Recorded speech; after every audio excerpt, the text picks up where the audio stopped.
Assalamualaikum. Halo siswa kelas 6 yang hebat, tangguh, dan kreatif. Bagaimana kabar kalian hari ini? Wah, alhamdulillah, semua dalam kondisi yang sehat dan semangat. Ini kita akan belajar tema 8, subtema 2, muatan pembelajaran seni budaya dan prakarya, dengan materi tari kelompok. Apakah kalian sudah siap untuk belajar? Ayo kita belajar bersama-sama. Pada tema sebelumnya, kalian sudah mempelajari dua jenis tari kreasi daerah, yaitu tari tunggal dan tari berpasangan. Hari ini kita akan mempelajari tari kelompok. Apa itu tari kelompok? Tari kelompok adalah jenis tarian yang dipentaskan secara berkelompok oleh beberapa penari secara bersama-sama. Apa saja ya yang termasuk ke dalam tari kelompok? Ayo kita pelajari bersama-sama. Contoh tari berkelompok yang pertama yaitu tari saman. Dari mana ya tari saman berasal? Ya, betul. Tari saman berasal dari Aceh. Jumlah pemain pada tari saman merupakan pemain ganjil.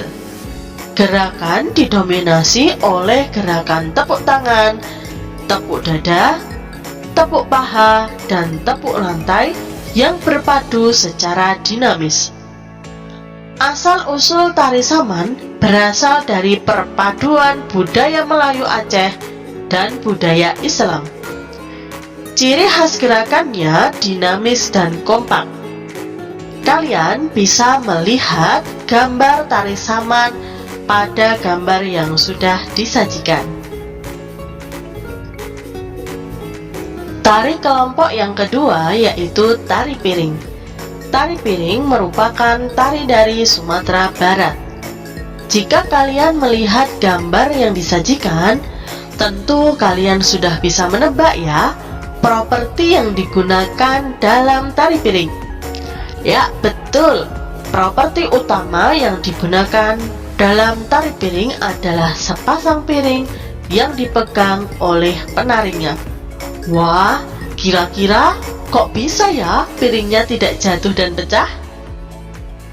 Jumlah penari pada tari piring merupakan jumlah yang ganjil, sedikitnya 3 orang dan paling banyak 9 orang. Tari ini mengisahkan tentang perjalanan hidup seorang petani dengan kegiatan bercocok tanam yang dilakukannya. Ciri khas dari gerakan tari piring adalah gerakan lincah dan indah. Apakah di antara kalian ada yang berasal dari Bali? Atau paling tidak pernah berlibur ke Bali? Wah, pasti asik sekali ya. Nah, di Bali ada salah satu tarian yang bernama tari kecak. Tari kecak dimainkan oleh sekitar 50-70 orang. Tari ini mengangkat kisah cerita Sri Rama dan Dewi Sinta. Uniknya, tari ini tidak menggunakan alat musik apapun loh. Tari ini hanya diiringi suara teriakan anggota yang mengelilingi penari dan suara kerincing yang diikatkan di kaki penarinya. Penari menggunakan kostum sesuai lakon yang diperankan, sedangkan pengiring biasanya hanya menggunakan celana hitam dan kain bermotif kotak-kotak berwarna hitam putih. Aksesoris yang digunakan berupa bunga yang diselipkan di salah satu telinga pengiringnya. Dari Bali, kita beralih ke Jawa Tengah. Di Jawa Tengah ada nama tarian yaitu tari gambyong. Awalnya, tari gambyong digunakan masyarakat pada upacara memasuki musim panen padi, yang bertujuan untuk kesuburan padi dan memperoleh panen yang melimpah. Setelah masuk istana atau keraton, tari ini dikembangkan menjadi tari klasik khas keraton karena ketertarikan Raja Surakarta pada keindahan tarian ini. Tarian ini sering dijadikan sebagai tarian hiburan dan penyambutan untuk tamu kehormatan.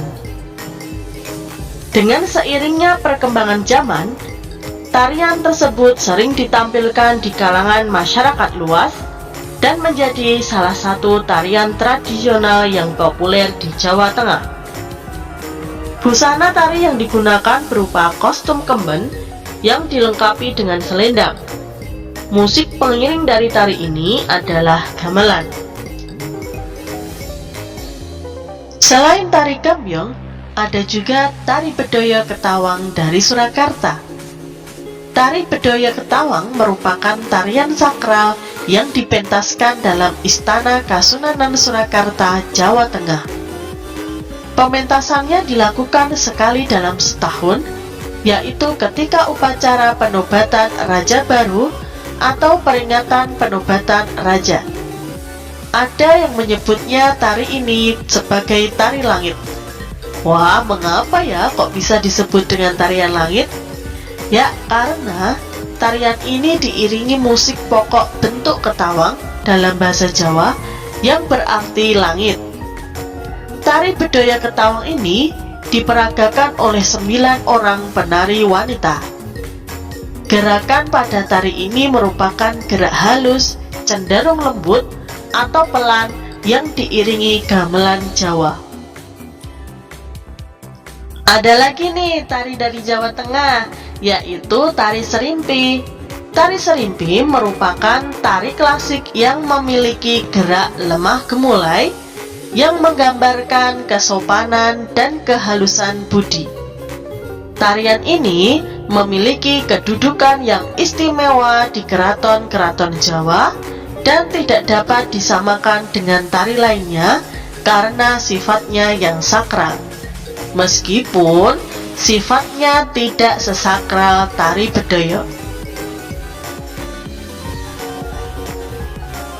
Selanjutnya, kita beralih ke Sumatera Selatan. Di daerah Sumatera Selatan, ada tari yang bernama Tari Gending Sriwijaya. Tari ini merupakan tari yang dipentaskan oleh kalangan Kerajaan Sriwijaya untuk menyambut tamu kerajaan sebagai lambang penghormatan dan persaudaraan. Tari Gending Sriwijaya ini dibawakan oleh 9 penari perempuan. 9 penari ini merupakan lambang 9 sungai yang ada di Sumatera Selatan. Sebagian besar gerak tari yang dilakukan adalah gerak membungkuk dan berlutut untuk menunjukkan penghormatan kepada para tamu yang datang. Tari berkelompok berikutnya adalah Tari Ratu Jaro dari Aceh. Tari ini sering disamakan dengan tari saman. Namun, Tari Ratu Jaro ditarikan oleh penari perempuan yang berjumlah genap. Tari Ratu Jaro mencerminkan pendidikan, keagamaan, sopan santun, kepahlawanan, kekompakan, dan kebersamaan. Busana tari yang digunakan adalah pakaian polos yang dipadu dengan songket Aceh. Tari Ratu Jaro lebih menonjolkan gerakan-gerakan tangan dibandingkan dengan gerakan badan. Gerak tarian terdiri atas gerakan dalam posisi duduk, berlutut, membungkukkan badan, menepuk dada, menggelengkan kepala, menggerakkan tangan ke kanan dan ke kiri, serta gerakan lainnya. Dari Aceh, kita berlanjut ke daerah Maluku. Di Maluku ada tari yang bernama Tari Lenso. Tari ini menggunakan properti lenso atau sapu tangan. Tari lenso ditarikan oleh 6-9 penari wanita. Tari ini memiliki makna ungkapan selamat datang dan kegembiraan masyarakat dalam menyambut tamu. Gerakan tari yang lemah lembut menggambarkan kesantunan, rasa hormat, dan penerimaan yang tulus. Busana tari yang digunakan adalah pakaian adat Maluku, yaitu baju jele dan kain salele yang dilengkapi dengan sapu tangan atau lenso. Tari ini sering dibawakan pada acara adat seperti pernikahan, penyambutan, pesta rakyat, serta festival budaya. Ada juga nih tari berkelompok dari daerah Kalimantan Timur, yaitu tari gantar. Menurut cerita yang ada, tari gantar ditarikan pada saat upacara adat tertentu. Namun, ada pula yang mengatakan bahwa tari gantar merupakan tarian yang dipentaskan pada saat upacara pesta tanam padi.